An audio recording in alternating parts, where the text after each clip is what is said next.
શ્રી વલ્લભાધીશ કી જય, શ્રી ગુસાઈજી પરમ દયાલ કી જય, શ્યામ સુંદર શ્રી અમને મહારાણી કી જય, શ્રી હરિરાય મહાપ્રભુ કી જય, ગોકુલનાથ કી જય.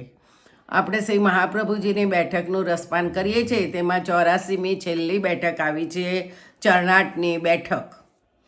શ્રી આચાર્યજી મહાપ્રભુજીની બેઠક ચરણાટમાં છે. ત્યાં આપ બિરાજ્યા.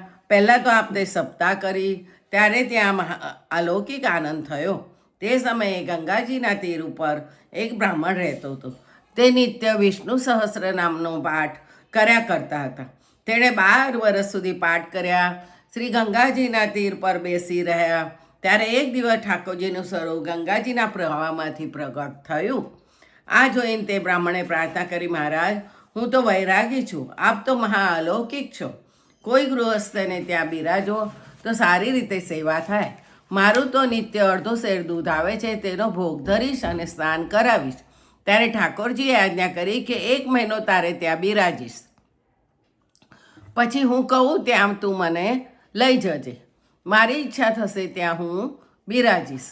તે બ્રાહ્મણે 1 માસ સુધી ઠાકોરજીની સેવા કરી. પછી ગુસાઈજીનું પ્રાગટ્યના 1 દિવસ પહેલાં રાત્રે શ્રી ઠાકોરજીએ તે બ્રાહ્મણને આજ્ઞા કરી, અહીંથી 3 કોસ પર ચરણાટ છે, ત્યાં મને લઈ જા. ત્યાં આચાર્યજી મહાપ્રભુજી બિરાજે છે, મને ત્યાં પધરાવી દે. તે બ્રાહ્મણે કહ્યું કે હું તો જાણતો નથી કે આચાર્યજી મહાપ્રભુજી ક્યાં બિરાજે છે. શ્રી ઠાકોરજીએ કહ્યું કે તે તો જગત પ્રસિદ્ધ છે, તું જેને પૂછશે તે બતાવશે અને હું તારી સાથે છું. તળાવની ઉપર આપ બિરાજો છો. ત્યાં આવીને તું આચાર્યજી મહાપ્રભુજીને કહ્યું, ઠાકોરજી આજ્ઞા કરી તમારે ત્યાં પધારવું છે. ત્યારે તે જ સમયે મને પધરાવી દેશે તથા તારી ઉપર ઘણા પ્રસન્ન થશે. તે બ્રાહ્મણે તે સમયે ઉઠી સ્નાન કરી, સંધ્યા ગાયત્રી કરી, ઠાકોરજીને ઝાંપીમાં પધરાવી લઈને ચાલ્યા. દિવસ ચઢતા ચરણાટમાં જઈ પહોંચ્યા. ત્યાં જઈને આચાર્યજીને સાષ્ટાંગ દંડોત પ્રણામ કરી વિનંતી કરી, મહારાજ, નાને મોડે મોટી વાત છે, તે કહેવાતી નથી. ત્યારે આપે આજ્ઞા કરી કે તું કહે તો ખરો. તે બ્રાહ્મણે કહ્યું, મહારાજ, શ્રી ઠાકોરજીએ આપને ત્યાં પધરાવવાની આજ્ઞા કરી છે. આપે કહ્યું કે સુખેથી પધરાવો. ત્યારે તે બ્રાહ્મણે ઝાંપી પધરાવી દીધી. તે સમયે આપ ઘણા પ્રસન્ન થયા. તે બ્રાહ્મણનું સમાધાન કરી વિદાય કર્યો. પછી મધ્યાહ્ન સમયે સંવત 1572 પોષ વદ છઠ ભૃગુવાર વૃષભ લગ્નના સમયે વિઠ્ઠલનાથજીનો પ્રાદુર્ભાવ થયો. તે સમયે ભૂમંડળ પર મોટો જય જયકાર થયો. ગોપાલદાસજીએ ગાવી છે, પોષણ અમે શ્રીનાથજી અક્કાજી ઉર ઉપન્યો આનંદ, આનંદ શ્રી વૃંદાવન તણો પ્રગટ્યો રે. ભગવતીએ લોકો વધાઈ ગાઈ રહ્યા છે. ત્યાં એક કૂપ છે, એમાંથી યશોદાજી, નંદરાયજી, વૃષભાનજી, કીર્તિજી, ઉપનંદ, ગોપી ગોવાળો સહિત દૂધ દહીંની ગાગર લઈને પધાર્યા. અને ત્યાં ભગવત માયાથી રત્નજડિત મહેલ, દરવાજા બધું બની ગયું. પારણા પર માનેક જડિત ઝુમખા, હીરા મોતીની ઝાલર, સોના રૂપાના ભ્રાંતિના રમકડા રાખ્યા છે. શ્રી ગુસાઈજીનું મુખ જોઈને ચંદ્રાવલીજી કસ્તુરીનું તિલક કરી રહી છે. પોતાના ભાવથી સૂચિત કરે છે. શ્રી સ્વામિનીજી બંને કપાળોને સ્પર્શ કરી કેસરથી કમળપત્ર લખે છે તથા અનેક ભાવથી સૂચિત કરે છે. પછી યશોદાજી શ્રી કીર્તિજી શ્રી વિઠ્ઠલનાથજીને પારણામાં પધરાવીને વ્રજભક્તોની સાથે રમકડાથી રમાડી રહી છે. નાના પ્રકારથી મંગળ ગાઈ રહ્યા છે. તપસ્યા શ્રી નંદરાયજી, વૃષભાનજી, નંદ, ઉપનંદ શ્રી મહાપ્રભુજી પાસે ગોપી ગોવાળ સહિત વાદ્ય વગાડતા આવ્યા. ભગવતીએ સમાજ પણ આવ્યો.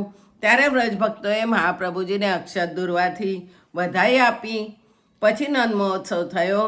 તે સમયે મોટો અનિર્વચનીય સુખ થયું.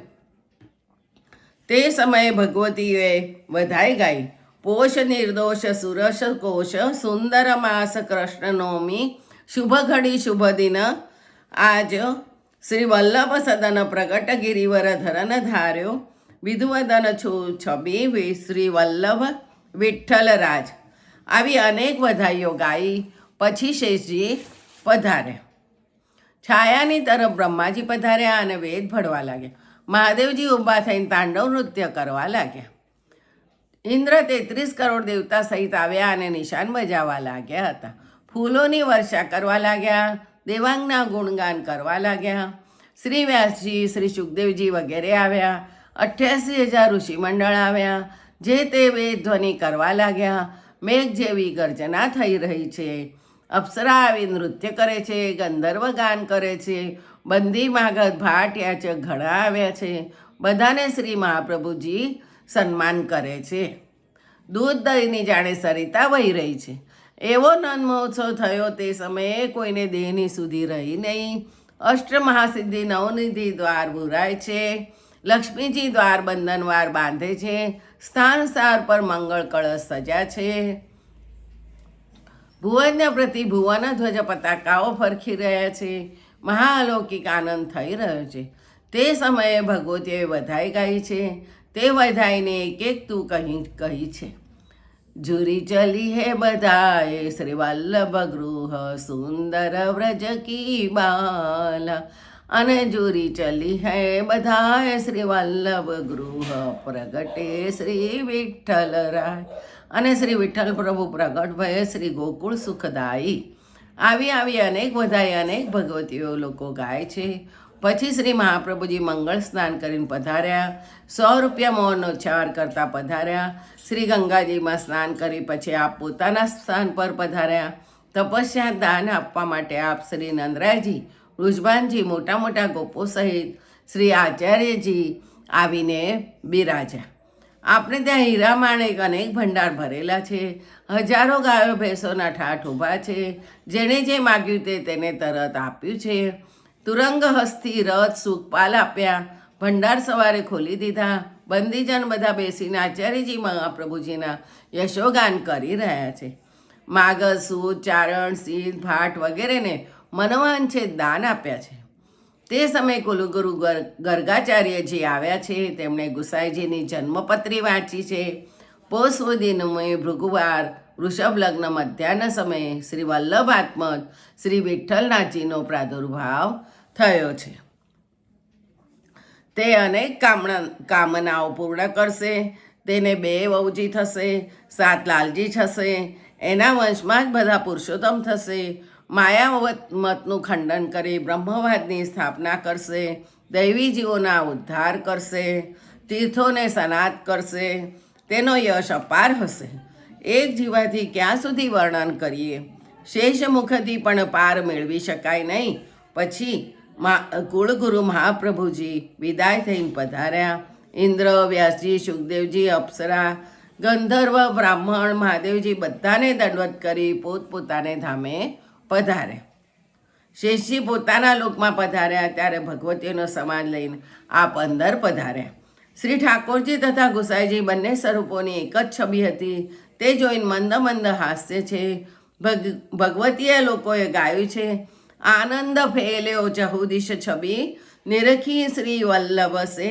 વે કછુ મુસિકાય ચિતયે કો હસની મેરે મન બસે. તિલક મૃદમદ છવ્યો હરવ્રત કહાલો ગુણ ગાઈએ કૃપાતે. ઉછલિત નિજ રસ છિપત નાહી છિપાઈએ. તપસ્યા શ્રી આચાર્યજીએ શ્રી સ્વામિનીજી તથા ચંદ્રાવલીજી, શ્રી યમુનાજી, ચતુર્થ યુદ્ધાધિપતિ અને વ્રજ ભક્ત આ બધાને બધી રીતથી સન્માન કરી મંદિરની અંદર પધરાવ્યા. ત્યારબાદ આચાર્યજી મહાપ્રભુજીએ શ્રી ગુસાઈજીને પારણામાં ઝુલાવ્યા. તે સમયે મોટું અનિર્વચનીય સુખ થયું. તે સમયે વ્રજ ભક્તો તન મન ધન વારે છે. પછી શ્રી ગુસાઈજીને તિલક કરી આરતી વારે છે.